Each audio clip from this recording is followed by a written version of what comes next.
bem-vindos ao Blockcast, o podcast do Código Brazuca sobre metaverso, Web3, cripto e blockchain. Eu sou o Priscila Kuhn e estou também com o host, que é o Tony Garcia. Tudo bom, gente? Estamos aí mais uma vez, né, falando aí sobre o assunto, comentando a respeito, né? E temos o nosso convidado de hoje aqui, Nosso amigo convidado nosso. é muito especial, que é o Vitor. Fala um pouco aí, se apresente, fale um pouco sobre você, Vitor.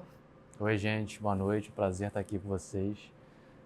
Eu sou advogado, trabalho na área de cripto, no escritório FSM Law, e eu amo esse ambiente, né? A gente está há pouco tempo, para ser sincero, mas o tempo em cripto parece que é maior. É tempo dilatado, né? Exatamente. Outro padrão de tempo. A gente pode falar aí que estamos aí uns 3 anos se bobear, mas... É isso, eu trabalho nessa área, ajudo projetos, ajudo empreendedores, pessoas que querem correr menos risco, né?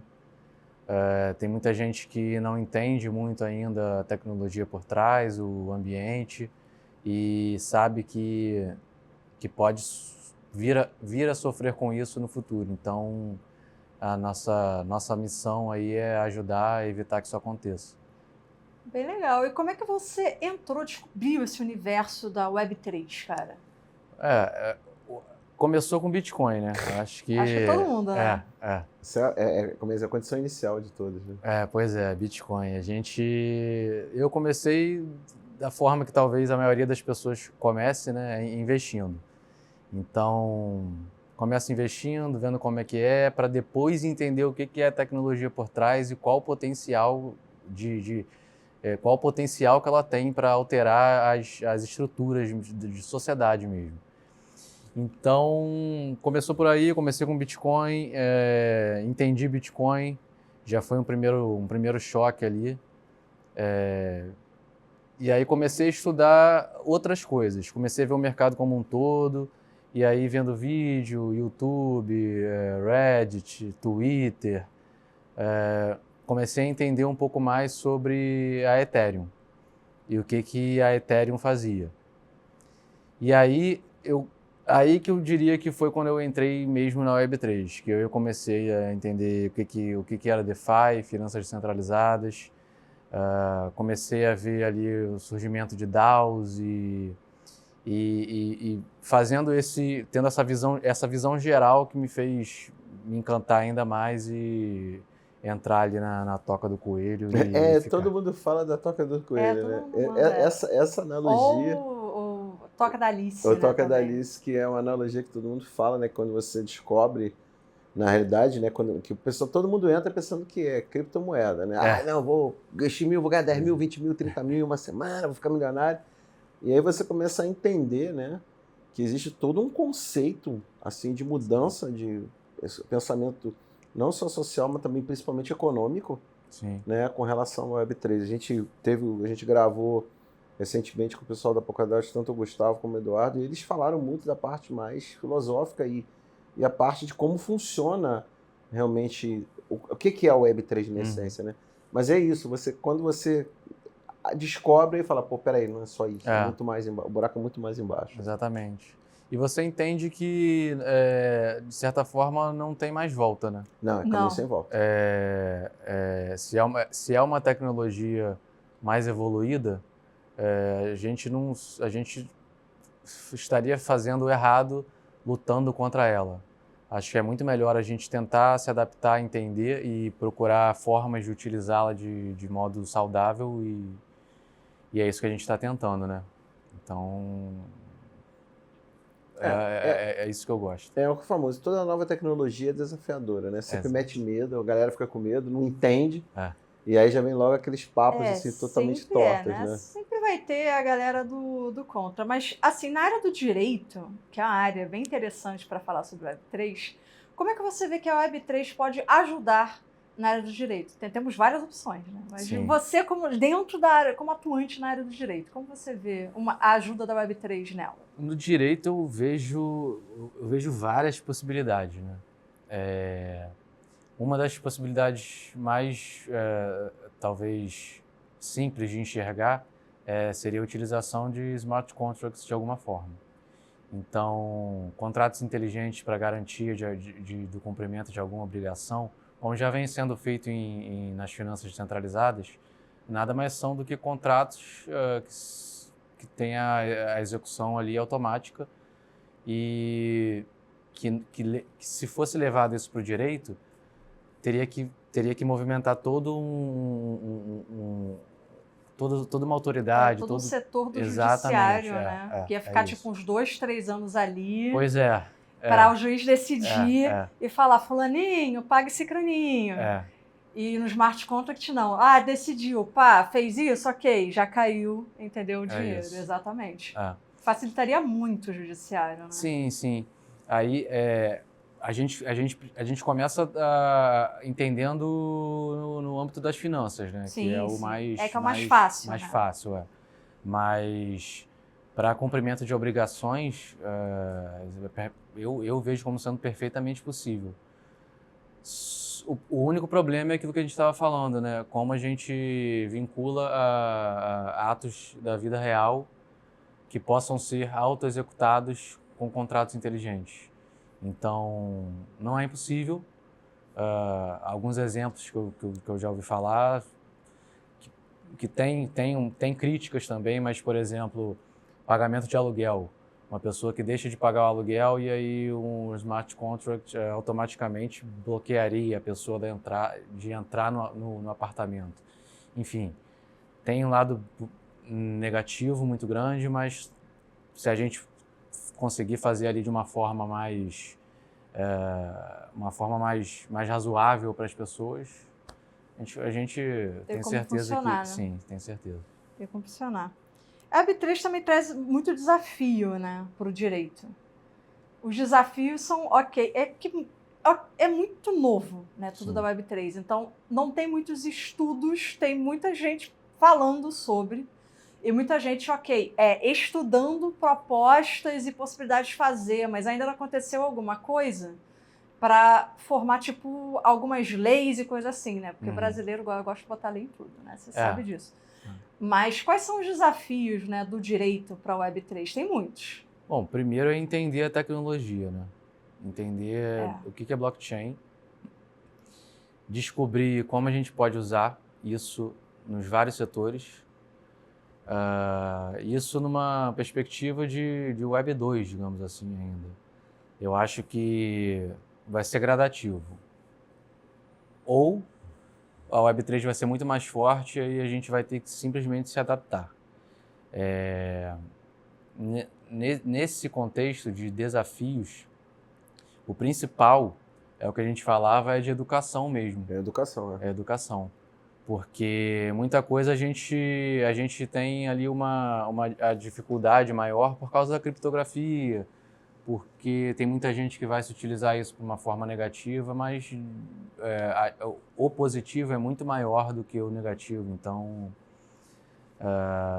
o primeiro desafio, na minha opinião, é a educação. E a educação até mesmo que o direito pode dar talvez de princípios, o básico do direito é estudar a justiça de alguma forma, ou o que é razoável ou não. Então, a gente conseguir levar isso para a Web3 como sendo ali uma coisa pré-estabelecida, já estabelecida, por exemplo, no código de programação. Os programadores que vão programar um contrato inteligente, eles já estipularem desde o princípio atitudes positivas, que vão evitar que o ambiente fique com aquela visão de ser negativo, enfim. Eu acho que perfeitamente aplicável, a gente está buscando isso, né? Você acha que ajudaria bastante cartório a desatolar o nível de processo que está o judiciário? Porque eles implantaram o digital, porque sabemos que o sistema cai bastante, mas é complicado, né? E sabemos que é difícil algumas pessoas aprenderem a mexer, né, no sistema. Mas você acha que desatolaria esse sistema judiciário como a gente conhece hoje? Com Como certeza, é que você acha que seria? A questão do cartório é difícil, de falar, porque A gente sabe que na blockchain os registros ficam ali sem necessidade São de... imutáveis e não são em nenhum momento falsificáveis. Exato, e sem a necessidade de humanos, né, de certa forma, mas em contrapartida é muito mais transparente, muito mais eficiente, mais barato. Então, o exemplo do cartório é muito fácil de visualizar. A gente consegue colocar os documentos na blockchain e eles vão estar ali 24 horas por dia, 7 dias da semana. Qualquer pessoa pode entrar, não precisa pagar taxas exorbitantes, não precisa que tenha todo aquilo que a gente falou, uma movimentação que às vezes demora muito. Sim, uma burocracia, Exato, talvez. Né?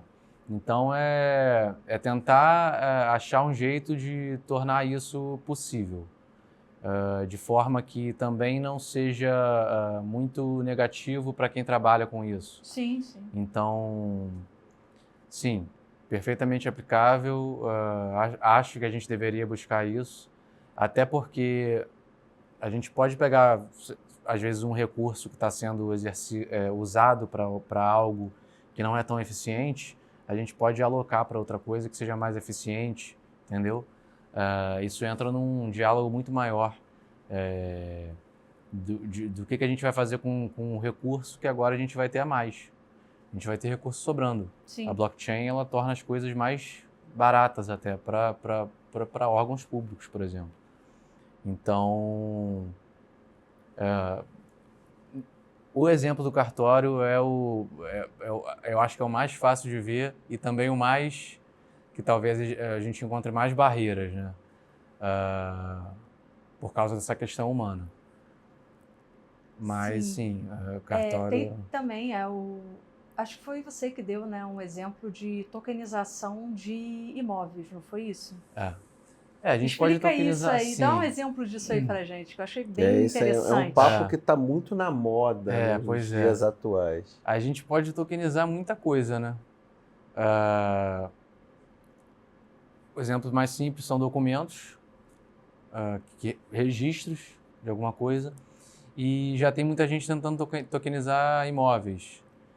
O que acontece na tokenização de imóveis, né? A pessoa ela não consegue tokenizar o imóvel e automaticamente fez uma transação ali, o imóvel vai ser da pessoa. Ela ainda tem que passar pelo registro ali. Tem a parte burocrática de Web 2. Tem a parte 2, burocrática. Né? Eu diria de Web 2, Web 1, na minha opinião. Eu tô brincando, tô zoando. Até porque a gente não tem mecanismo automático que vai simplesmente dar a chave do imóvel para a pessoa que comprou, por exemplo. A gente pode chegar nesse nível. Eu acho que é possível. Mas ainda tem essa questão. Está sendo muito mais, quando a gente fala tokenização de imóvel, tokenização de algum bem material, a gente está falando de tokenização da representação daquele bem, né, na verdade. Entendeu? O que já é uma forma de mudar aquele pensamento de cartório. Entendeu? As pessoas já estão aplicando isso. Então, como a gente estava falando, a gente pode tentar rebater isso, pode tentar lutar contra isso, mas no fim das contas é melhor que a gente tente usar essa tecnologia ao invés de lutar contra ela. Né? Sim, sim, é uma forma de até botar essa tecnologia em uso mesmo, sim. Né? Mas os documentos, por exemplo, para não serem...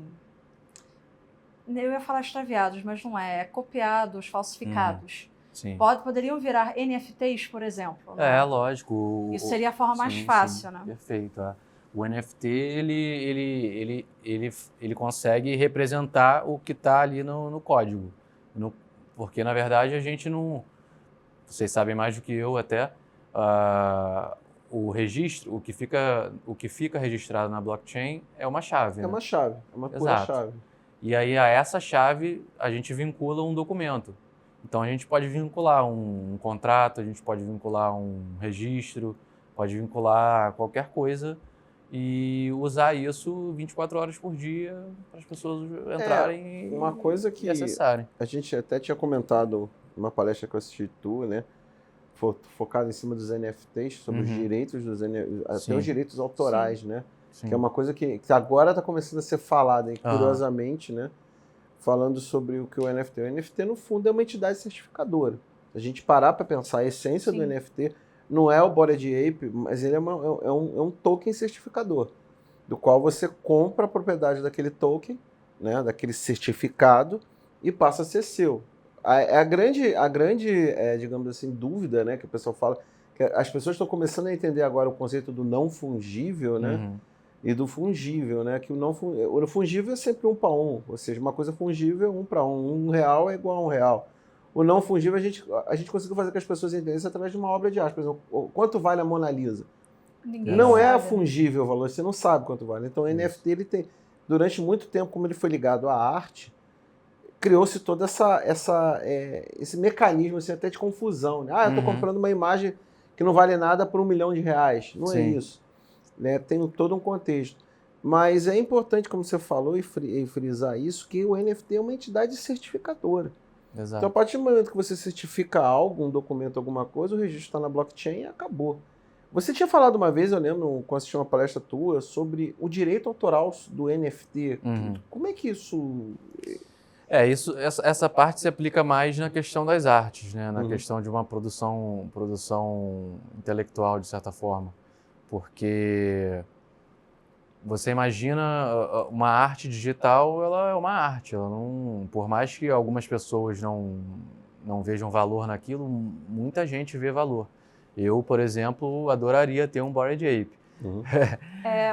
Parêntese, gente. Bored Ape é aquele macaquinho do Neymar, tá? Para quem não tá entendendo. Que hoje está custando o quê? Uns $100 mil? Tá custando caro. O que caro. importa é isso.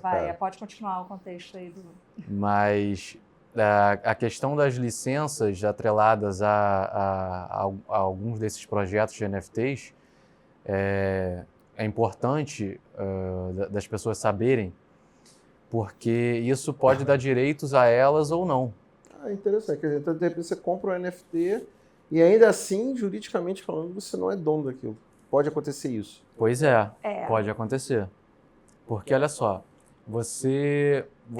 Curioso eu isso, entendo, na verdade, eu entendo isso de certa forma, porque você comprou algo, mas você tem o direito de usar, mas quem criou é outra pessoa, entendeu? Entendi. Então, na verdade, você está comprando uma licença de uso, no fundo. Basicamente exato, é isso, eu entendo assim. Tudo depende da licença que está ali por trás. Exato. Alguns projetos, e isso eu acho fascinante, eles colocam uma licença que é completamente pública. Então, qualquer pessoa pode usar para qualquer coisa. A pessoa que comprou, ela pode usar para montar um restaurante com aquela imagem ali que ela comprou, assim como uma pessoa que não comprou também pode pegar a imagem e usar. A Nouns, que tem até a Nounsal, é um projeto super famoso lá fora, e eles fizeram dessa forma, e é um projeto super valioso. Eles conseguiram fazer uma comunidade em volta desse projeto, e aí as pessoas, elas gostaram dessa ideia, compraram essa ideia, viram valor nisso e começaram a fomentar. Tudo depende ali da atividade das pessoas em torno da comunidade. Né? Se não tem comunidade, não existe algo que movimente esse ativo. Sim. Né? Então, não vai funcionar. Se a comunidade põe valor, aí você cresce. É isso. O valor das coisas, no fim das contas, é social, né? É relativo. É relativo, é social. Então, uma coisa que não tem valor para mim pode ter valor para outra pessoa. E quem sou eu para julgar, entendeu? Eu acho que, às vezes, falta um pouco disso, dessa visão, para muita gente. Eu vejo obras digitais maravilhosas, tão bonitas quanto uma obra física, que eu também aprecio da forma que for valorosa para mim do meu jeito, né? Que mexa comigo de alguma forma. Então, tem NFTs que mexem comigo tanto quanto uma obra física. Essa questão do valor é relativo. A questão... Aí a gente fala muito do conceito da arte mesmo, né? Que a gente tem que...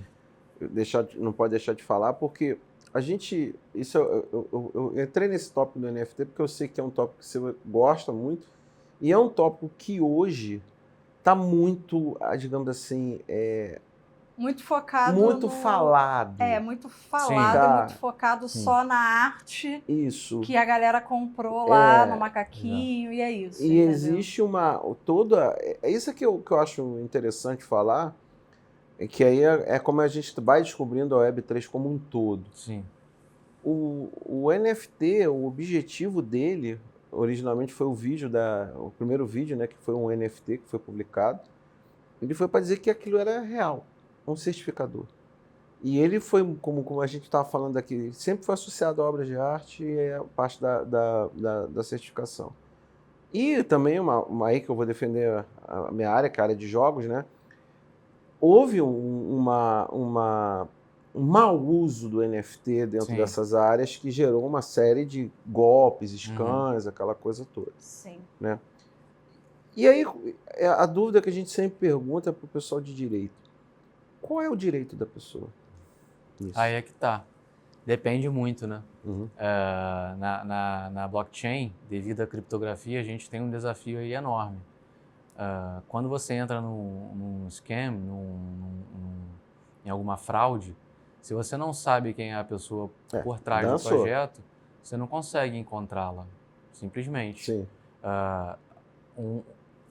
É interessante esse ponto, porque recentemente teve uma decisão nos Estados Unidos de um escritório conseguiu uma decisão para fazer um airdrop de um NFT ou de um token que se o hacker, um hacker, ele entrou num protocolo e furtou certa quantidade de criptoativos ali. Só que a gente não sabe quem é por causa da criptografia. Sim. A gente não tem como saber. A gente é um número, né? Exato. Todo Exato. A gente é um hash na blockchain.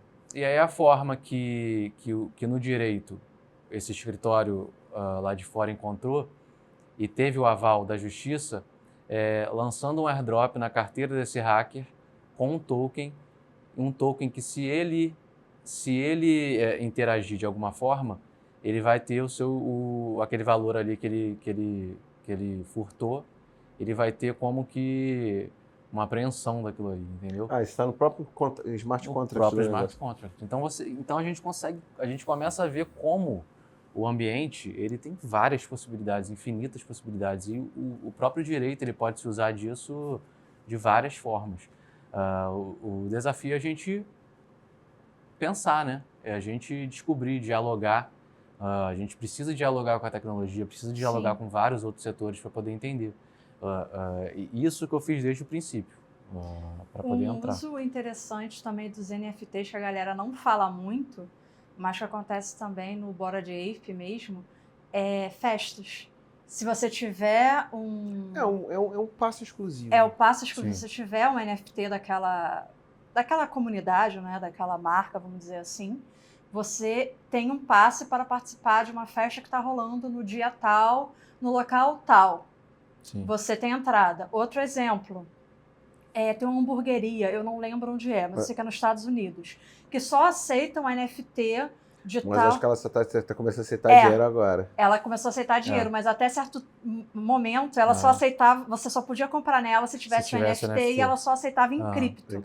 Mas ela começou a aceitar dinheiro recentemente, em papel, né? Mas você ainda só pode comprar nela se você tiver NFT. Essa é uma forma que os projetos estão encontrando de dar utilidade para os NFTs, e isso conversa muito com o direito na parte de CVM, inclusive, e na parte de considerar ou não o token security ou utility. Tem uma diferença aí. Eu faço parte de uma DAO, que é a Bankless, né? A Bankless Brasil. Então, aí que eu sou mais ativo na Web3 também é por lá. E lá, como eu estava desde o começo, eu comprei o NFT e eu tenho direito a benefícios diferentes de outras pessoas que entraram depois, entendeu? Eu ajudei ali a fundar e tal, fazer parte daquilo ali. E o NFT dá direito a benefícios. Eu não tenho renda, não obtenho renda daquilo ali, nada disso. São benefícios que conversam comigo, que dialogam comigo. Eu aprendo, eu troco experiências. Então, assim como a gente às vezes compra um jornal, compra um livro, eu comprei um NFT e lá eu aprendo, entendeu? Sim. Aprendo naquela comunidade ali e aquela comunidade ali se ajuda. E no fim das contas, a gente vai começando a entender o que é o Web3, né? A gente vai começando a entender que, na verdade, é comunidade, é senso de comunidade. A Web3, na verdade, é a comunidade. É isso. Então, essa questão de utilidade para NFTs, eu acho um assunto excelente. Eu acho que tem um potencial para alterar as organizações como um todo, que a gente já entraria no papo de DAO, mas aí fica para outra. Próximo vídeo. Mas vários projetos têm feito isso. A própria reserva que a gente fez lá no escritório, eles dão benefícios exclusivos para quem é holder do NFT lá que eles lançaram. É uma forma ótima das marcas unirem mais Fidelizarem, né? Exatamente. E as marcas que já observaram isso, elas estão correndo atrás de fazer, entendeu? Só com esse detalhe, tem que ser feito de forma que o NFT não seja mera especulação, né?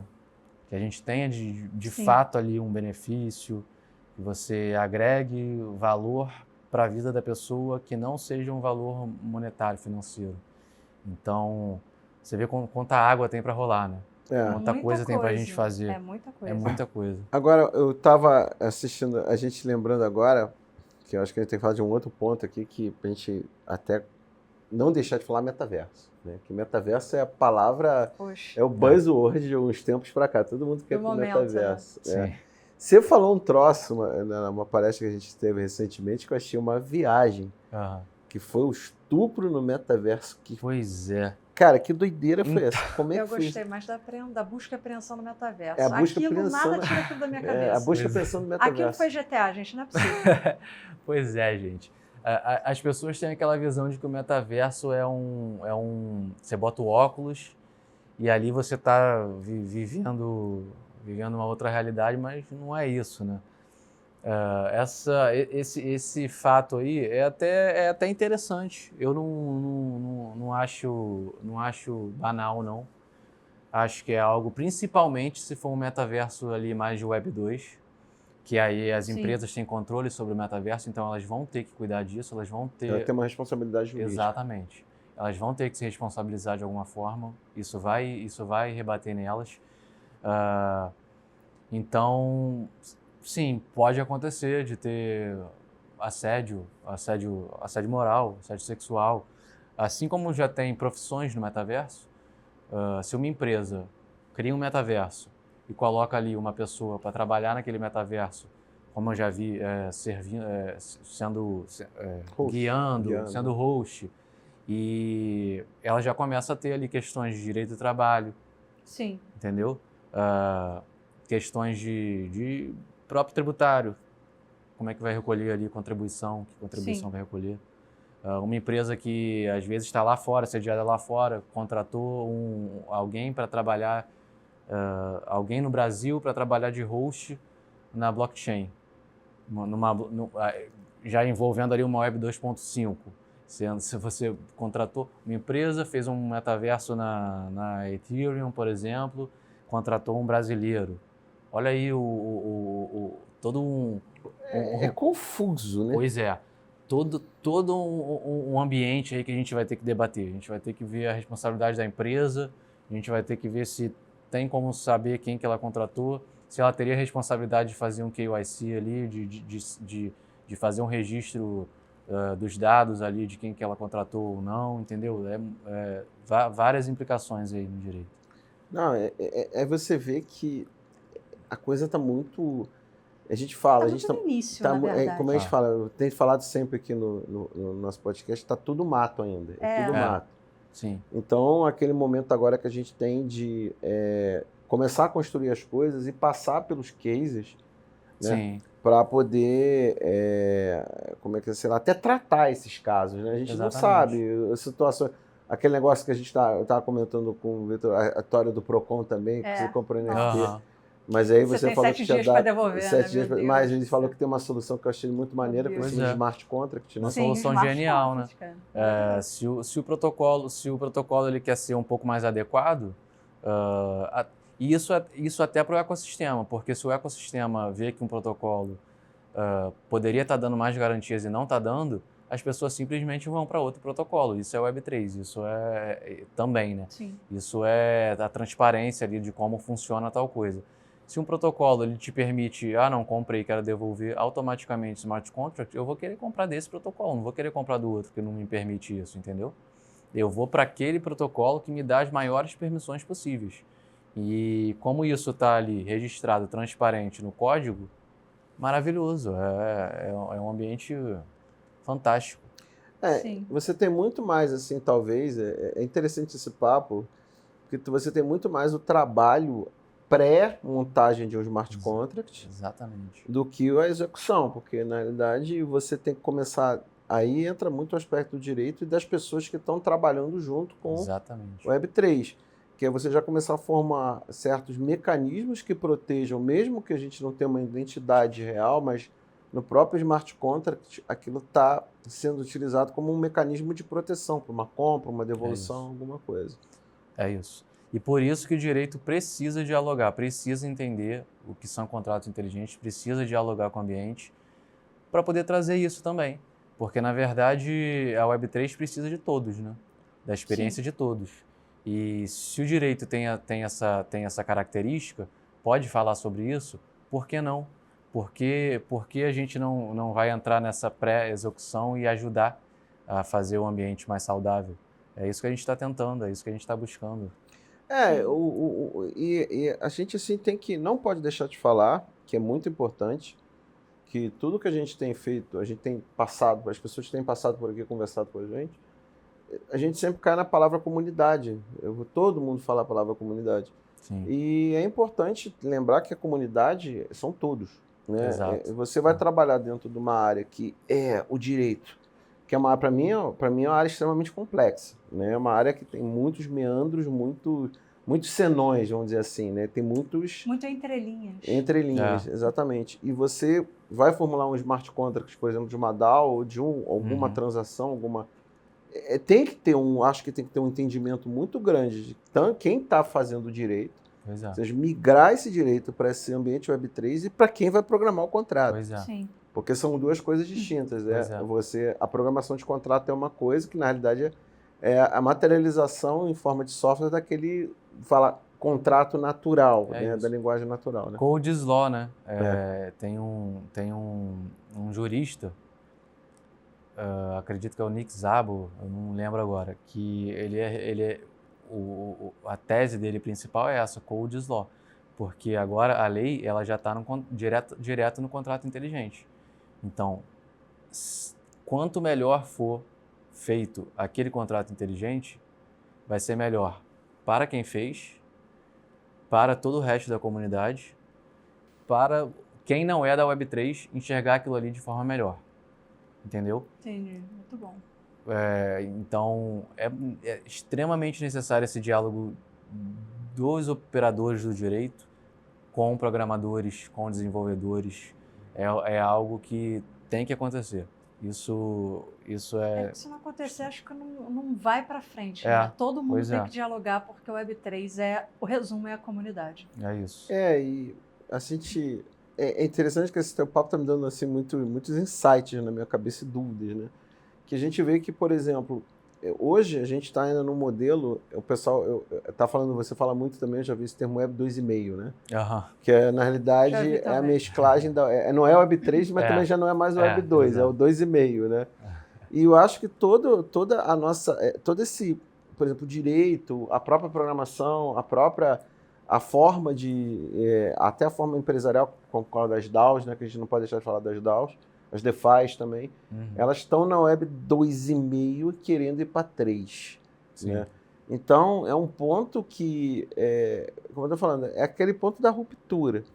né? E hoje a gente vê que, por exemplo, eu não queria muito entrar em DAO, porque dá um outro podcast, mas a gente não pode deixar de falar. Tem que a gente vai ter que deixar para outro podcast. Já estamos chegando no limite, né? Não, mas o Vitor vai voltar aqui, mas nós vamos encerrando este Blockcast do Código Brazuca sobre blockchain, metaverso, Web3 e cripto. Mas você volta, Vitor, fique tranquilo que há muitos assuntos ainda serem só de DAO destrinchados aqui, né, sobre brabo. Web3, direito e esse mundo. Gente, muito obrigada, até o próximo episódio. Tchau, tchau.